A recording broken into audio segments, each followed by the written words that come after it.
Labdien! Mani sauc Jana Svirīdova, un es galīgi neesmu publisks cilvēks.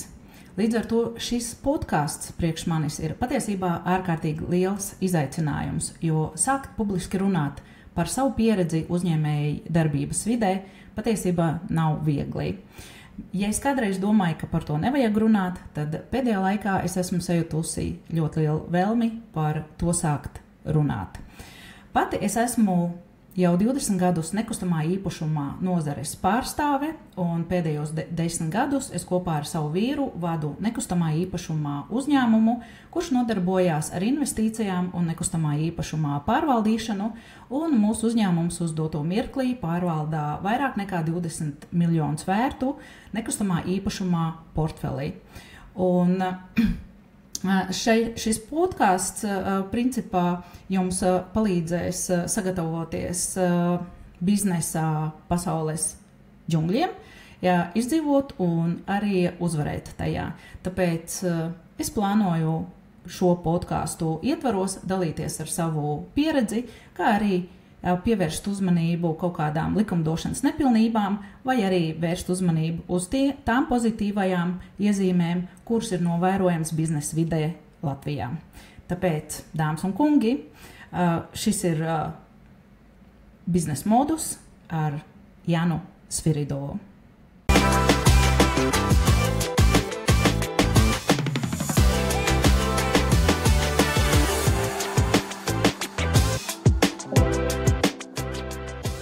Šīs dienas podkāstu ietvaros es vēlētos jums piedāvāt ielūkoties veselās 3 grāmatās, bet es vēršu uzmanību uz to, ka šis nebūs parasts grāmatu rekomendācijas podkasts, bet gan raidījums par grāmatām, kuras nav no biznesa vides, bet par tādām principā viņas varētu uzskatīt. Jo man personiski šīs grāmatas ir ļāvušas izprast biznesa vidi no iekšienes un arī cilvēciskās attiecības tajā. Jo, kā mēs zinām, biznesa nesastāv tikai no mērķiem un no finansēm, bet arī no cilvēciskajām attiecībām. Un dažreiz viņas mēdz būt kā skaistas, tā arī naida pilnas. Tāpēc grāmatas, kuras es jums šodien piedāvāju, ir sekojošas. Pirmā grāmata – Ko darīt ar bailēm? Otrā grāmata – Puķes Alģernonam. Un trešā grāmata ir mans favorīts grāmata Tirants. Jā, tad pirmā grāmata, kuru es vēlētos jums ieteikt izlasīt, tā ir grāmata Ko darīt ar bailēm. Man pašai šī grāmata nonāca manās rokās pavisam nejauši, ieejot Jāņa Rozes grāmatnīcā, un man roka pati pastiepās pēc šīs grāmatas, un pavisam tā nejauši atverot grāmatu kaut kur pa vidu, es izlasīju ārkārtīgi svarīgu vēstījumu. Nevis vēstījumu, atziņu. Bailes ir svarīgākā ceļa zīme, meklējot izdevušos dzīvi. Piekrītat, neviens jau uz bailēm neskatās no tāda rakursa. Lielākā daļa cilvēku, saskaroties ar bailēm, principā viņi uzskata, ka ir jābēg, jo savādāk, ja tu nebeigsi, tad ar tevi notiks ārkārtīgi kaut kādas lielas briesmas.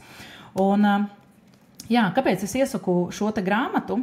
Jo grāmatu ir sarakstījis vācu neirobiologs Geralds Hīters, kurš visu mūžu ir pētījis baiļu un stresa ietekmi uz cilvēka nervu sistēmu.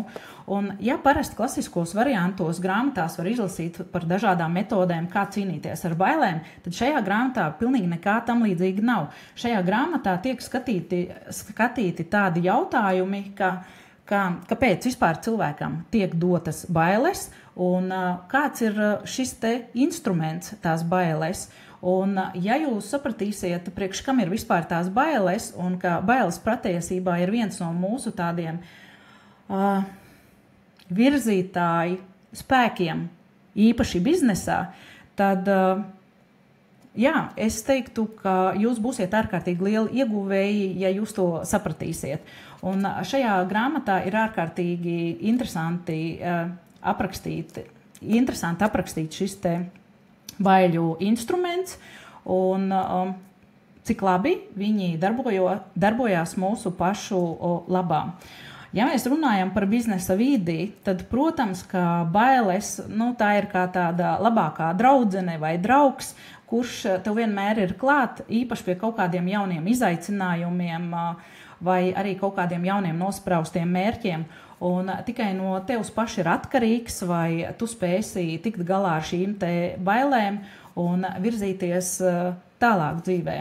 Un, šī te grāmata man ir personiski ļāvusi saprast to, ka bailes, tas nav nekas briesmīgi. Ar bailēm var sadraudzēties un ar viņām ir jāmāk arī draudzēties. Un tad arī principā visi tie jaunie izaicinājumi, īpaši biznesa vidē, nebūs nemaz tik briesmīgi un traģiski, kā sākotnēji var likties. Un, kas attiecās uz bailēm, es atcerējos arī vienu tādu komisku, bet patiesībā nepārāk smieklīgu gadījumu no savas biznesa pieredzes, kurā bija vairākus gadus atpakaļ, kad mūsu uzņēmums attīstīja vienu nekustamā īpašumā projektu, daudzdzīvokļu ēku, un mēs bijām piesaistījuši kādu celtniecības kompāniju konkrēti darba izpildēji. Un mēs kaut kādā mirklī sapratām, ka šie te darba pienākumi tiek izpildīti ārkārtīgi zemā kvalitātē, un tāpēc uz pārunām tika izsaukti uzņēmuma pārstāvji. Un kad atnāca šie te pārstāvji, viņiem līdzi bija arī gigantiska izmēra cilvēks, tāds, kuram ir augums vismaz 2 metri, platums arī ir 2 metri, un kā izrādījās, viņam arī nav nekāds sakars ar šo te kompāniju, bet, kā jau jūs visi noprotiet, tad šis cilvēks tika paņemts līdz, lai iebaidītu mūs ar saviem gigantiskajiem apmēriem. Un es teikšu godīgi, ieraugot šo te cilvēku, es tiešām arī nobijos, un es pat palūdzu veselas 5 minūtes, lai varētu nomierināties un sagatavoties sarunai. Un tad, kad es atnācu uz pārunu telpu, lai veiktu šīs te sarunas, tad bija arī tā, kā jau es biju paredzējusi. Uzņēmuma pārstāvji vispār nemaz nerunāja, un visu laiku runāja šis te gigantiskā izmēra cilvēks. Piedāvājām ļoti agresīvā, uzbrukošā tonī, un radās tāda sajūta, ka vainīgi esam mēs. Un pēc kaut kāda laika es viņu pārtraucu un pajautāju, vai drīkst uzdot vienu jautājumu. Viņš saka, jā, lūdzu. Un es viņam pajautāju, vai varētu noskaidrot, kuri šajās te mūsu visattiecībās, kuri ir pasūtītāji un kuri ir izpildītāji. Viņš atbild, ka mēs esam tie pasūtītāji, viņi ir izpildītāji.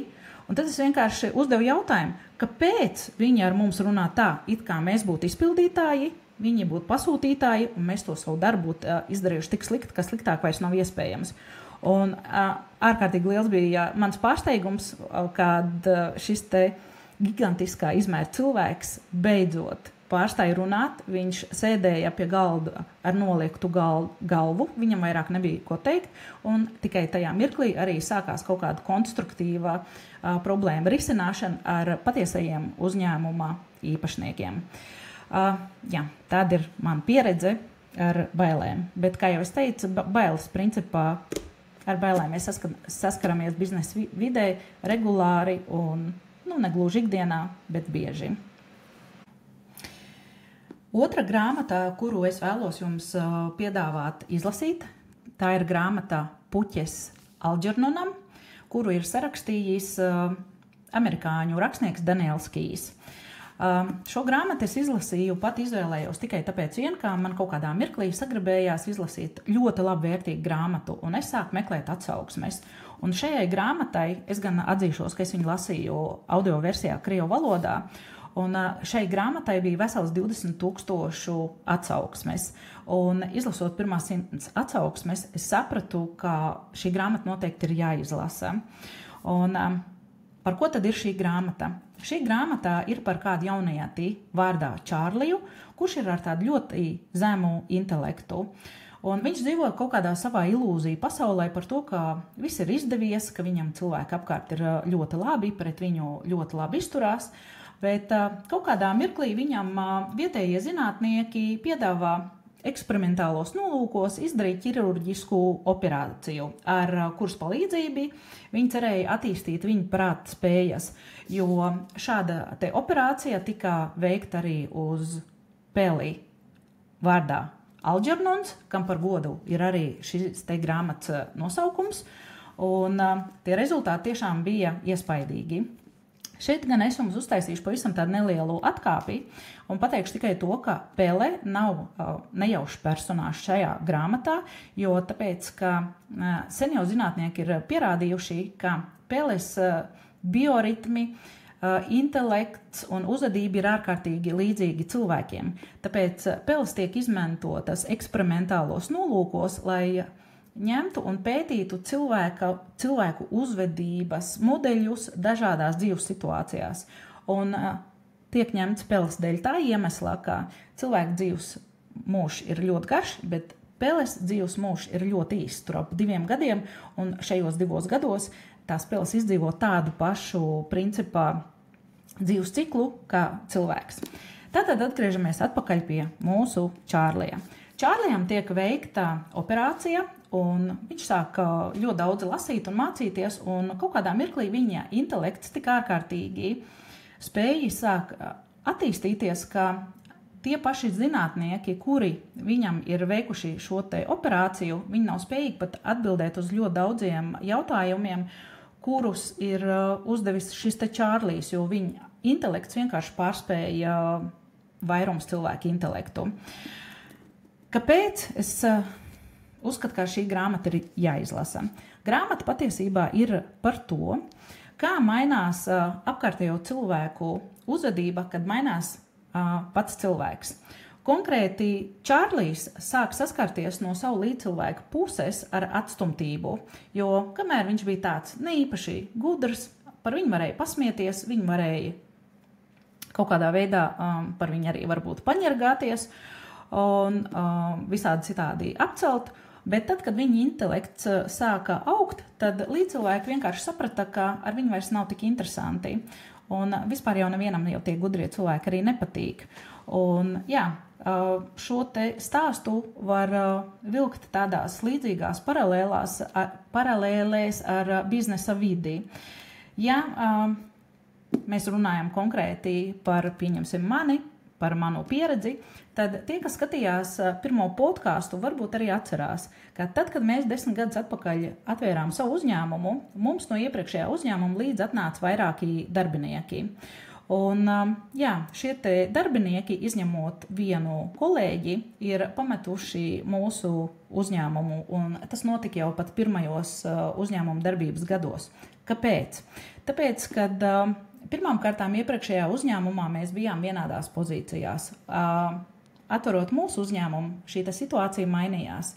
Un es bijušajiem kolēģiem kļuvu jau par priekšnieci, es ļoti daudz strādāju, es ļoti daudz mācījos, es ļoti daudz attīstījos, un principā lielākai daļai šo te cilvēku sāk ļoti nepatikt ne mana uzvedība, kādā ziņā uzvedība, nepatika tas, kādā virzienā viņa ieskatos, es it kā tā kā virzījos, jo es kļuvu mazāk manipulējama, es kļuvu ar stingrāku nostāju, un jā, man sāk veidoties daudz stiprāks arī savs viedoklis par daudzām lietām. Un tas šiem te cilvēkiem ļoti nepatika, tāpēc viņi uzskatīja par pienākumu piecelties un aizcertot durvis, atvadīties no mūsu kompānijas. Bet tas, ko es gribu teikt, katras aizcirstās durvis no viņu puses, manā gadījumā es to uzskatu tikai un vienīgi kā komplimentu, jo es uzskatu, ka viņi ar savu rīcību parādīja tikai to, ka es virzos pareizā virzienā. Tā kā paldies ikvienam manam bijušam kolēģim, darbiniekam, kurš manā priekšā ir aizcirts kādreiz durvis.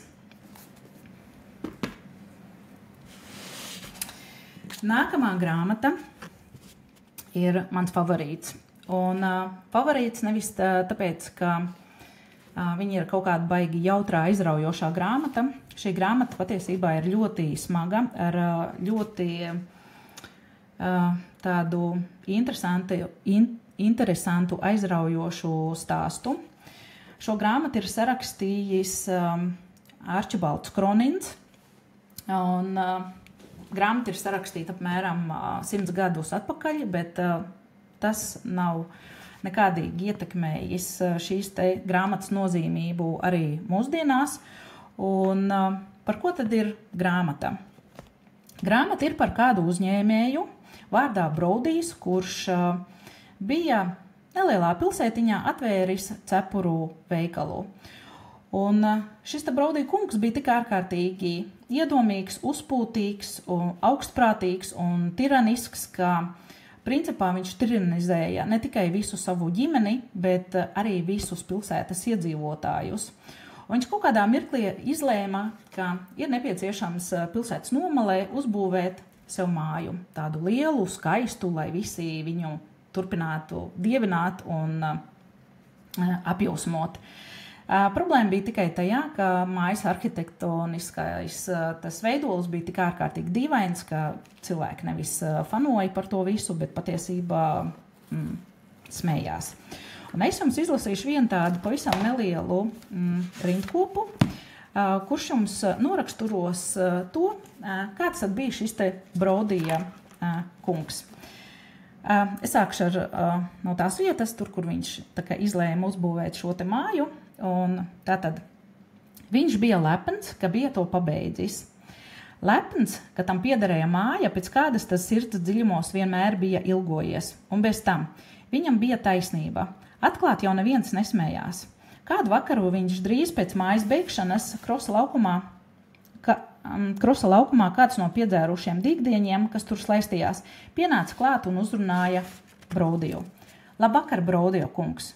Un kā tad pilī šodien klājas? Brodijs mierīgi paskatījās viņā un atbildēja. Labāk nekā tev. Un ar milzīgu spēku triec dūri klaidoņa sejā. Tad viņš izvilka tīru audekla kabatas lakatiņu, noslaucīja asinis no pirkstiem, nometa to nevērīgi zemē blakus pakritušiem vīram un mierīgi aizgāja savu ceļu. Jā, šī te epizode ļoti spilgti raksturo šā te cilvēka tipāžu. Šādi cilvēki ir sastopami arī biznesa vidē. Ar viņiem ir ļoti grūti strādāt, un tas, ko es varu ieteikt, ja pastāv iespēja ar viņiem nestrādāt, labāk ar viņiem nestrādāt. Bet, jā, pati grāmata jums ļaus ieskatīties, kas tad šī ir te par cilvēkiem, cik viņi ir patiesībā smagi savā raksturā.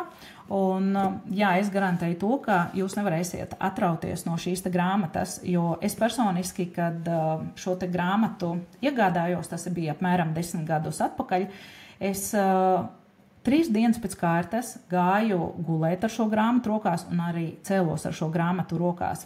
Grāmata ir ļoti bieza, vairāk nekā 600 lapas puses.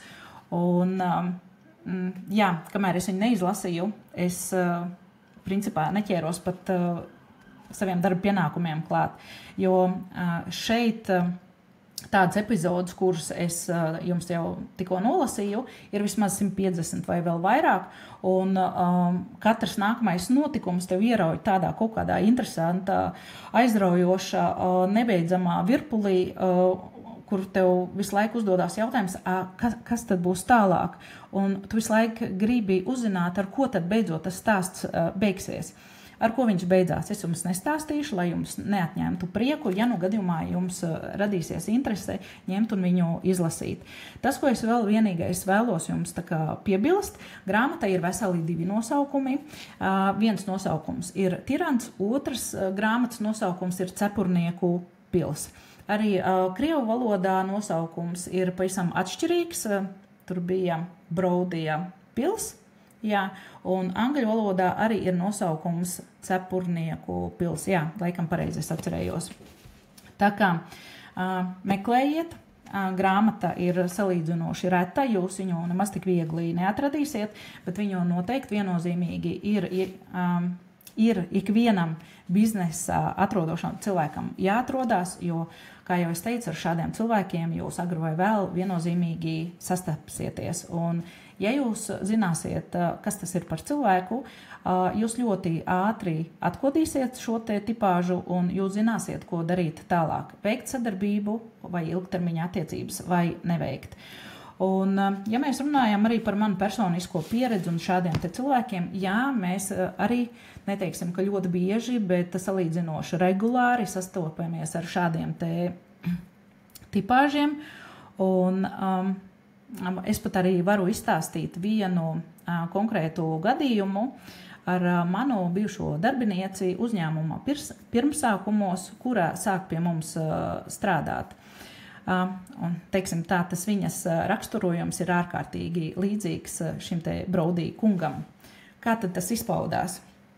Respektīvi, viņa sāk strādāt mūsu uzņēmumā, un viņa bija sieviete nedaudz vecākā par mani, ļoti tāda aktīva, enerģiska, zinoša, un visu laiku radās tāda sajūta, ka viņa par visiem zina visu daudz labāk, viņa zina, kas viņiem citiem cilvēkiem ir jādara, kur jāiet, kas gandrīz vai ir jāēd un jādzer. Nu, es nedaudz pārspīlēju, bet, apmēram jūs to domu uztvērāt, es domāju. Tad kaut kādā mirklī es sapratu, ka man būs ļoti grūti ar šo te cilvēku sastrādāties, jo viņi pārtrauc tevi vienmēr un visur sapulcēs, sarunās, darījumos, kaut kādos, tiešām bija ļoti grūta sadarbība, un es izlēmu no šī te darbinieka atvadīties. Viss jau būtu nekas, ja šie cilvēki spētu nomierināties, bet viņi nekādīgi nespēja nomierināties. Kāpēc? Tāpēc, ka viņi ir vienkārši tāds tipāšs, viņiem vienmēr ir, kā lai saka, jāuzvar, viņu vārdam vienmēr ir jābūt tam pēdējam. Tātad šī te bijušā darbiniece kaut kādā jaukā dienā ieradās pie mums uz ofisu izrunāt šo te notikumu ar atlaišanu. Kad es viņu paaicināju uz pārunu telpu, man bija ārkārtīgi liels pārsteigums, ka uz pārunu telpu līdzi devās arī viņas vīrs, kurš bija atnācis līdzi kopā ar viņu. Uz jautājumu, ko šeit dara viņas vīrs, viņa nekautrējoties arī atbildēja, ka viņu paņēmusi ir līdzi, lai viņš savām acīm pārliecinātos, kāda mēs esam bijuši neģēļi, atlaižot tik lielisku darbinieci kā viņa. Tā kā tajā mirklī ofisā atrados tikai es, mans vīrs atradās slimnīcā pēc smagas kājas operācijas, jo viņam bija lausta kāja. Viņa, neskatoties uz to un uz maniem iebildumiem, uzskatīja, ka manam vīram, kā līdzi īpašniekam, ir jāpiedalās šajās te visās pārunās. Viņa paņēma telefonu, uzspied viņa numuru un sagaidīja zvanu. Un ārkārtīgi liels bija mans pārsteigums, kad viņa sāka tā vietā, lai izvirzītu mums abiem diviem, kā uzņēmumu līdzi īpašniekiem, kaut kādas pretenzijas. Viņa sāka par mani teikt tādas visādas sliktas lietas, tādas neģēlības. Un kāpēc viņa to darīja? Tāpēc, ka tā jau biju es, kas atlaida, ne jau mans vīrs, jo viņš vienkārši tajā mirklī nebija nemaz klāta, kad lēmums tika pieņemts, bet tas bija mums kopīgi saskaņots. Un tad, kad viņa nesagaidīja to reakciju, kuru viņa bija iedomājusies pati savā galvā, viņa ļoti sadusmojās.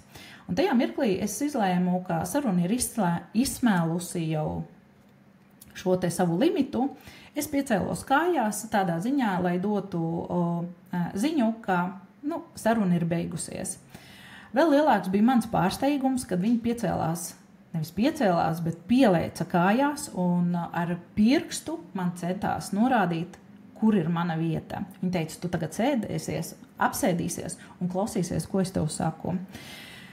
Es, protams, viņas komandām nepaklausīju. Es atvēru durvis un palūdzu atbrīvot manu teritoriju no viņas klātbūtnes.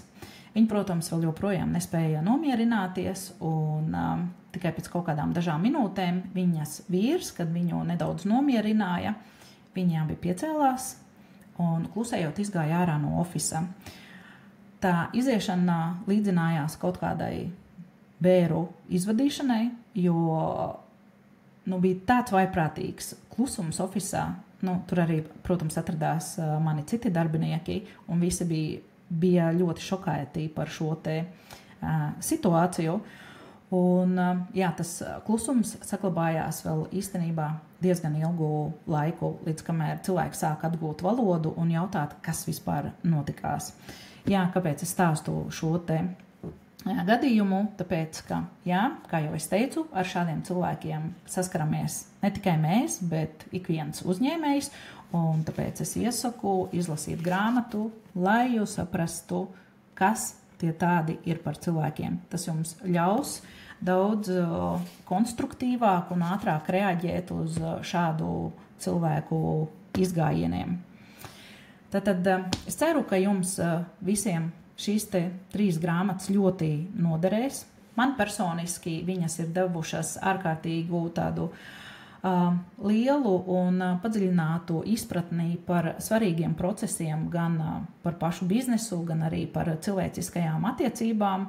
Un es ceru, ka tādu pašu efektu un tādu pašu ieguvumu iegūsiet arī jūs visi pēc šo 3 grāmatu izlasīšanas. Tas arī šodienas podkāstā būs viss. Ja jums liekas, ka šīs visas tēmas par un ap biznesu ir interesantas, tad es jūs aicinu visus pierakstīties un tiekamies apmēram pēc 2 nedēļām nākamajā podkāstā. Paldies!